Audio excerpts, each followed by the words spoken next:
Nasa bansa din ngayon ang 1FC Welterweight Champion na si Ben Funky Askren para depensa ng kanyang belt laban kay Nikolay Aleksakhin na main event ng One Global Rivals. Bukas na magaganap yan sa Mall of Asia Arena. Nakapanayam ng The Score si Ben Askren at narito ang interview na yan.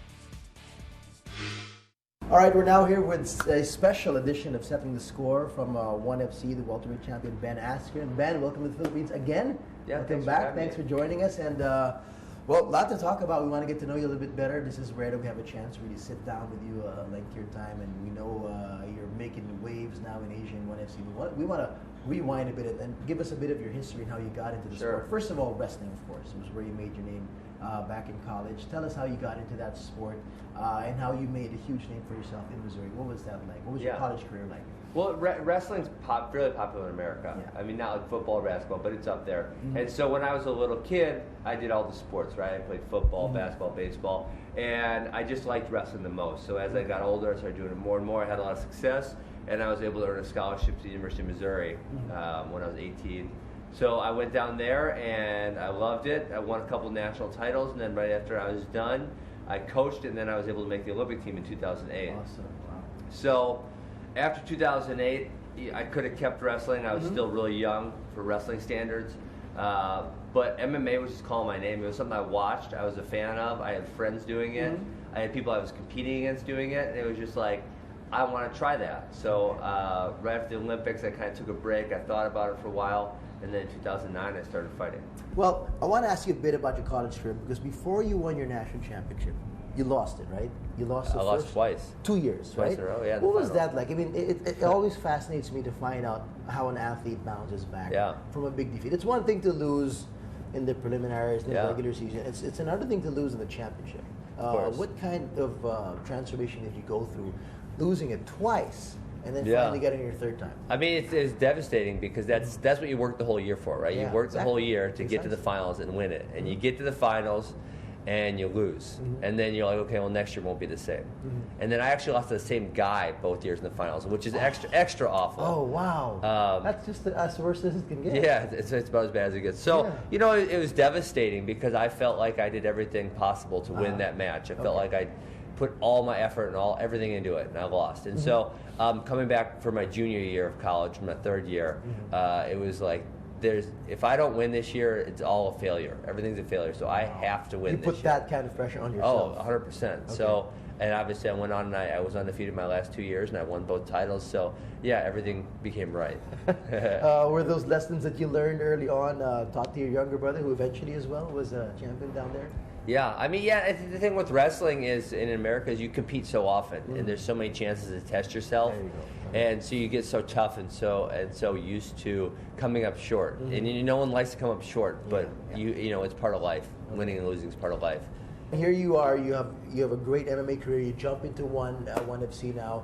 You came in aggressively and pretty noisy, and you called out the champion after your first fight. What was it like coming into one and being that confident, against all the other fighters out there, especially the champion? Well, I mean, realistically, I think I'm the best fighter in the world. I mean, if you put another 170-pound person in the cage with me, I'm going to beat him up. That's what I think. That's my opinion. So I'm just excited to fight the best competition, and that was when I came to one. They put me up against a tough guy right away, but then I won the champion, and then I got the champion and I beat him up, and now I'm the champ. Out of your 4 knockout wins, if I'm not mistaken, 3 of them have been by strikes. Yeah. Right, which is not often for a guy who's known for wrestling. Yeah. Jiu-jitsu. What's that winning feeling like to win it with something that you're not supposed to be known as your strength? And what does that say to you about you as a fighter? That's your message to everybody else. Well, that was one of the things I struggled with early in my career. Is obviously I have the wrestling background, so I did my whole life.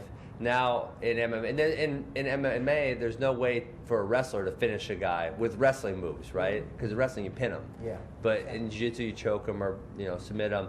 Striking, you knock them out or whatever. So it took me a while to learn those things, and I was the champion in my other organization very quickly. And so I was fighting really good guys really early in my career. So it took a while to learn those other skills. But once I started putting those other skills behind my wrestling, everything became a lot easier. and the finishes come. And I had to fight 25 minutes, which is, a title fight is 5-minute rounds. Yeah. I had to fight 25 minutes a handful of times. It's awful. You don't want to fight another guy for 25 minutes. It sucks, right? Yeah. And I don't get paid extra if I fight for 25 minutes. I want to get in there, and I want to get out of there. That's the motivation. That's the motivation. Get out of there, That's have it. some dinner, have some drinks. Yeah, so I had, so my last 4 fights I've had finishes, and that's what I want to continue doing. Okay. Well, here you are. You're back in the Philippines. You had a shorter stint last time here because of an unintended eye poke.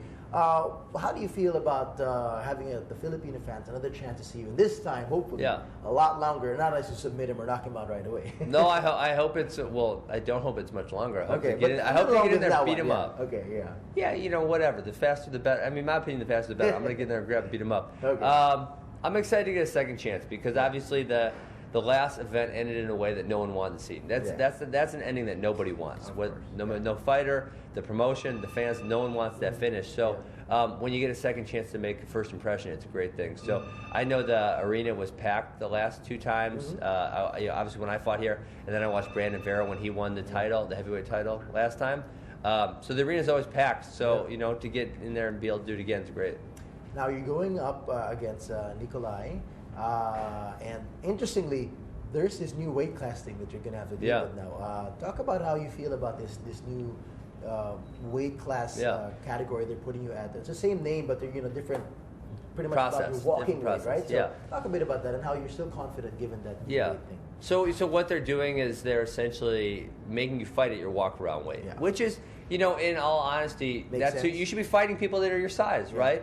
But because of the long history of fighting, everyone's trying to get the advantage by cutting weight or dropping weight, by dehydrating themselves. So what they've done is they put in this process where you can't dehydrate yourself, so they test you for your hydration. So not just the weight. Not just the weight and the hydration. Wow. So it's going to be, I don't think you can cheat the system. It's going to be super hard. If someone figures it out, I'm not sure. I don't think you can. So, you're essentially fighting guys the same size as yourself as you were before. You're just not having to make yourself miserable with the weight cutting. So it's a lot safer for fighters, and it's a lot happier for fighters. I mean, I'm eat breakfast, I'm gonna eat lunch, I'm gonna eat dinner. So it's not like I'm having to miss these meals like I used to. Right. So, given that, you think you'll enjoy training much more and coming up to the fight? 100%. 100% right. So more. no more dieting, no more starving. Yeah. Okay. How has it been so far in the year and a half you've been fighting with One in Southeast Asia? What's this crowd in Southeast Asia like for you? Yeah. How are you feeling the vibe of One? Every one event I've been to or watched, the crowds have been huge, and it's been exciting, and they get into it. I mean, one of the things that actually differs from an American crowd to the ones I've been here in Asia is that in America, no one shows up for the first fights, the early fights, right? It's like the crowd's like 30% full, and then people filter in as the card goes on and you get closer to the main event. I mean, when I come to a One fight, it's really weird to me because everybody's there from the beginning, and that doesn't happen. So that feels weird to you, but here everybody wants. But it's great. They want their monies, but they want their time. Yeah, they want to exactly. enjoy the whole night. Yeah, definitely. And I think a lot of the people over here. They're more proud nationally. They love seeing their own people fight, right? A Singaporean loves seeing a Singaporean fight. A Malaysian loves seeing a Malaysian fight. A Filipino loves seeing a Filipino fight. Where you don't have that level of that in America. So I think that's also great and really adds to the atmosphere of the event. A bit on that. What have you seen about Filipino fighters so far, and what do you see the potential about Filipino homegrown fighters? Yeah, I mean, there's a lot of them on this card. I want to say there's 6 fights that feature Filipinos out of the 10 fights. So. The Team Lakay, that's the northern part of Philippines, from my understanding, they're really tough. They got dangerous strikes, and they're in good shape because they train up in the mountains. So they're training at altitude, which is makes your shape better. I've seen them as well, and they're really tough fighters, really dedicated to give it their all. And all right, well, I want to give you this chance to invite the viewers out there to catch you in your next big fight, and hopefully longer. Give them money to it. Go ahead. All right, guys, I will be at Mall of Asia Arena tomorrow night. This fight starts at 7 p.m.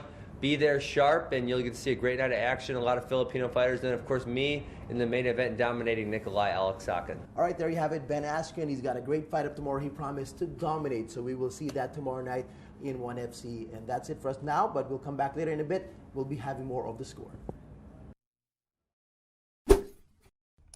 Hi guys, keep watching The Score for the latest sports updates, and don't forget to subscribe to the ABS-CBN Sports in Action YouTube channel.